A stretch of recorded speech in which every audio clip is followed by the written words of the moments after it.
Alright guys, deadass. Do you ever wake up one day and say, screw it, you know what? I want to eat a smoked chicken burger and dumplings in the same meal. Well, I know there are some culinary degenerates out there that wouldn't mind eating that filth on a daily basis. There he is, our special boy. It's not going to be our special boy for much longer. We all have our own personal preferences, and the only thing preventing it is an overlying cultural expectation. This looks like something if like a 10-year-old had access to everything in a kitchen would make. At pork and seaweed. Ah! Sometimes It looks like you dropped it in some dirt! Let's take a quick example. Ginger. Ginger is super common in Chinese cooking. Half the Chinese food you eat has ginger, and most people don't even know it. And yet, if you so much as offer a gingerbread cookie to a Taiwanese local, they'll take that offer as well as a suggestion for opening an OnlyFans. Not well, because in spite of the numerous bizarre confectionery combinations that exist in the Far East, gingerbread is nowhere near the top of that list, even though it's on the top of mine. So, why am I bringing this up with you now? Obviously, you're not eating a smoked chicken burger and dumplings at the same time while watching this video. And if you are, hey, good for you. So the reason for this hypothetical scenario is because this atrocity I'm describing is in fact the twisted reality of living in Taiwan, where breakfast vendors consign hapless consumers to such diabolical combinations. You heard me right. If you don't believe me, Well, here's me ordering those exact menu items right now.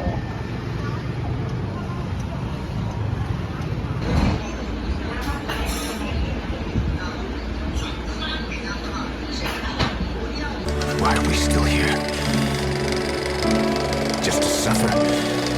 we've all heard of fusion cuisines. It's not a new concept, and it's not like we're reinventing the wheel. We've got the Vietnamese banh mi, the Hawaiian spam sushi, and the now defunct Taco Bell steakhouse burrito. I would do anything. If I had 3 wishes, all 3 of them would be for a steakhouse burrito from Taco Bell. Taco Bell, bring it back! Foods that take inspiration from other cultures and blending them with each other, creating their own identity. In an increasingly interconnected world, few things are more telling of the diaspora and marriage of countless cultures.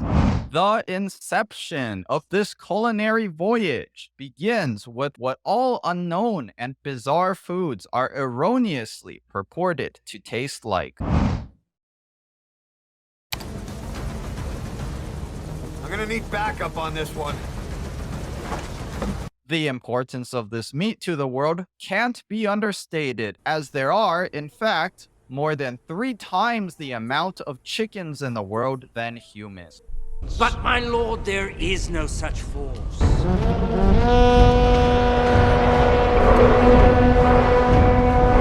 new power is rising. Its victory is at hand. We will begin this topic with the food you've bought at least once in Panda Express. Now, I won't do a full history lesson of this dish since Great Big Story already released a wonderful video on it years ago, and frankly, I have neither the manpower, connections, or talent to do a better job. But I'll give you the SparkNotes version of it to keep you up to speed. Then check this out. Ready now? So this guy here, he was a good chef, like a really good chef. He came from the Hunan province. And like a lot of his like-minded peers, fled to Taiwan to run from the Reds. 天上太阳红呀红彤彤儿，心中的太阳是毛泽东儿。 Dude needed to make a lot of food to impress important political people, so he devised a Hunanese chicken dish and named it after a Qing dynasty general endemic to his region, named Zhuozongtang, romanticized and bastardized to what we now know as So. Now, I'm not going to be calling it Zhuozongtangji this whole video, because I've called it General Tso's chicken since I was little. Saying it any other way just feels incredibly wrong. Alright, quick tangent guys. Can you imagine pronouncing Liu Kang properly as Liu Kang or Chun-Li as Chun-Li? Sure, alright, look, it's the right way to say it, but please, you are lying through your teeth if you're telling me this doesn't offend every fiber of your being. No one, come on, no one calls it that, please. No one calls it that. But I digress.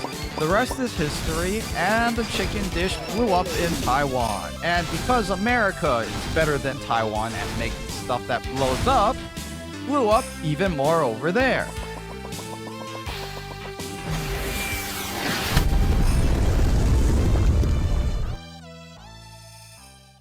History lesson over. To really nail home the point of this video, I'll be visiting a number of different places that serve this illustrious dish. Starting with the birthplace of it all, the Pengyuan restaurant in Taipei. The establishment was founded by Peng Changgui himself, the man, the myth, the legend who brought General Tso's chicken into this world.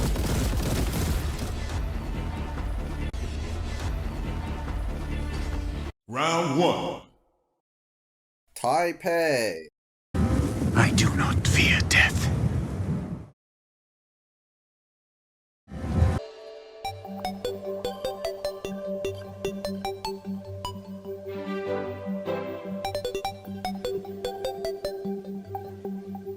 It looks like it should be around here.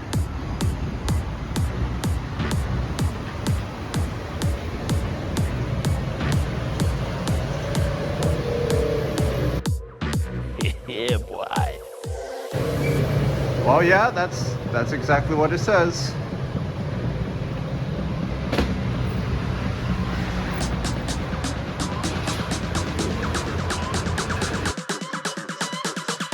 You're telling me this stinky little restaurant that's close to 1 billion other businesses is one of the most famous restaurants in Taiwan?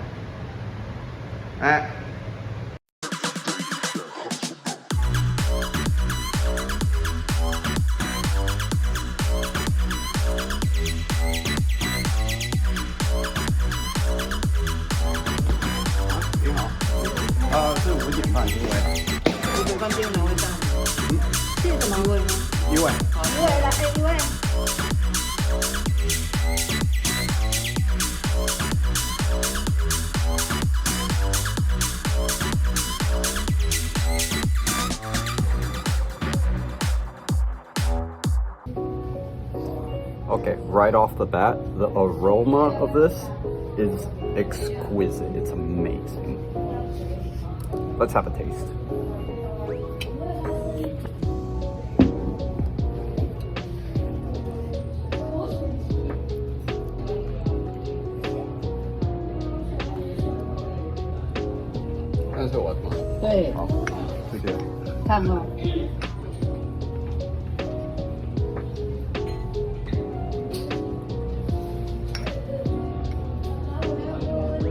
There's a bit more breading to it than I was expecting.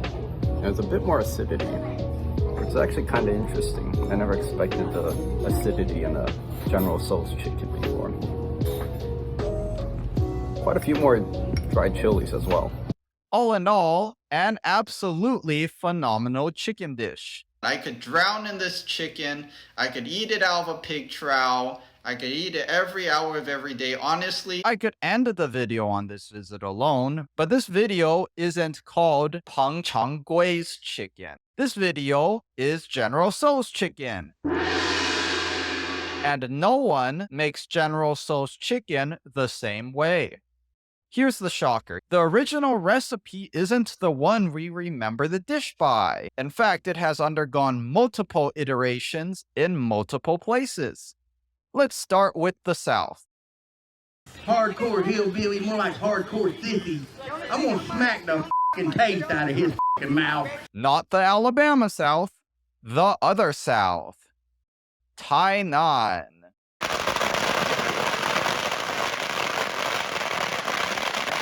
Round 2. Tainan.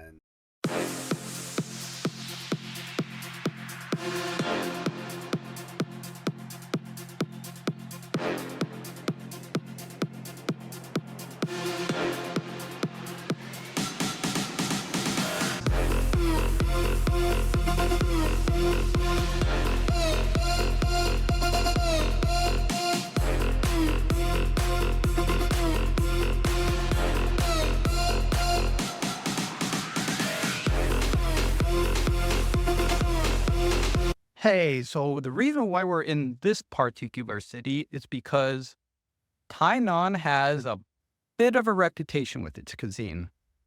Let me explain. It's like the Scotland of Taiwan. Hey, Moira, you're spot on. I'm on the XP share. Now, for you folks who live in the UK, you know Scotland by two things: deep-fried Mars bars and sugar. For some reason or another, people in Tainan love sugar. A half sugar milk tea in Taipei is like a 25% sugar here. And God forbid you order a half sugar here, because it would be like pouring a block of hardened molasses and injecting it straight into your veins. So what is the effect of this move? It's only 300 kilometers south after all. Well, enter Bero-Ou, an unassuming mom-and-pop shop that sells traditional Taiwanese dishes at rock-bottom prices. Now it's here where we will find our quarry. Okay, so right off the bat, you can tell this General Tso's chicken is a little different because they kind of do something akin to like vegetable stir-fry with the leeks. And true to Tainan's reputation with sweet foods, this General Tso's chicken is a lot sweeter than what you're traditionally used to.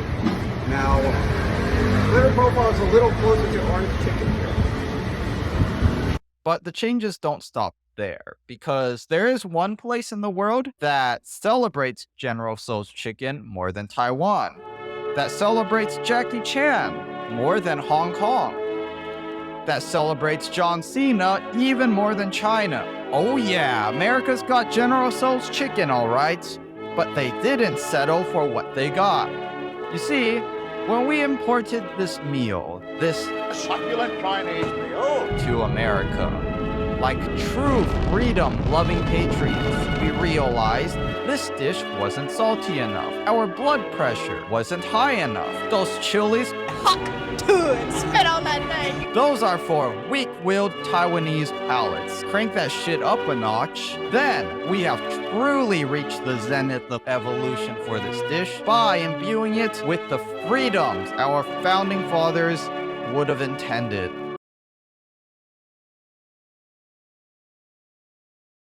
Round 3. Encino. God bless our troops. God bless America. And gentlemen, start your engine!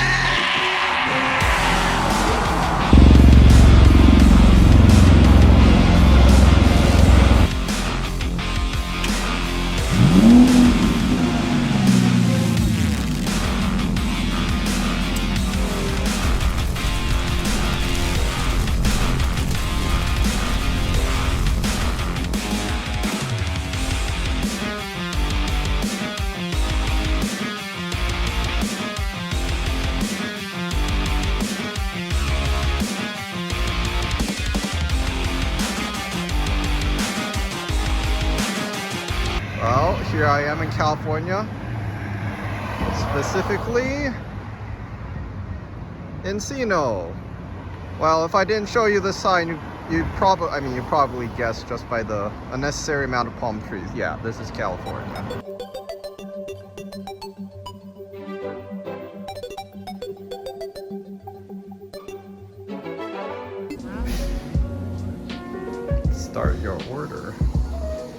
This really is the 21st century.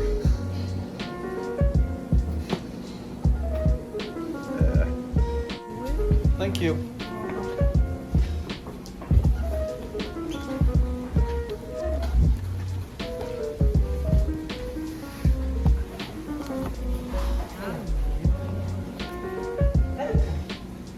I really like the decor to this place.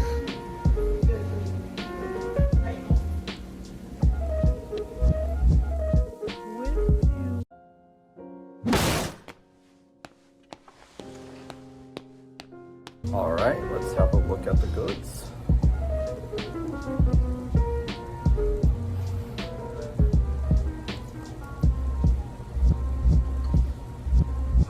I lied. There is not a hint of spiciness to this. As a matter of fact, it's even sweeter than the General Tso's chicken in Tainan. It tastes almost like orange chicken. It's strange, really. I understand that not all General Tso's chickens across all of America is going to be the same. Obviously, that's not going to be the case. Still quite good. Very sweet, very crispy. I like that. It's probably the crispiest General Tso's chicken I've had so far. I'll see you back in Taiwan. So, in all these 3 places I visited, which one was the best? Which one salty, sweeted the best spicy? Which chicken truly generaled the best so? Which sauced the best? The point is, there isn't any best way to do General Tso's chicken, nor is there really any way to say if the original was at all better than the spin-offs. It's all entirely subjective. Like, the zenith of the dish is really only considered true by people who eat it. And if a dish remains unchanged wherever it went, would enough people even know about it to appreciate the original? You see, what we've ultimately reached in the video is a General Tso's Chicken of Theseus problem. You replace enough of the original design to make it distinct, and yet it retains the name. Can you really call a chicken General Tso's chicken anymore? Everyone will have their own interpretation, but here's my 2 cents.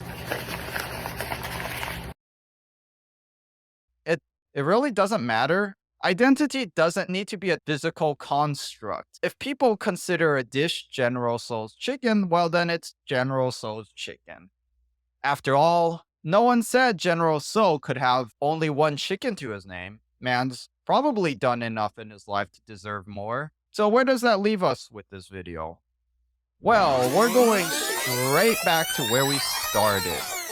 This atrocious breakfast. Maybe these aren't Michelin star dishes. Maybe it completely violates all reasons for human existence. But the fact that it's common enough to be on almost every breakfast chain establishment on Taiwan means that enough people are not only willing to tolerate it, but consume it happily on a daily basis. With their families, friends, and loved ones, and maybe, just maybe, have a good time. Still won't stop me from wincing though.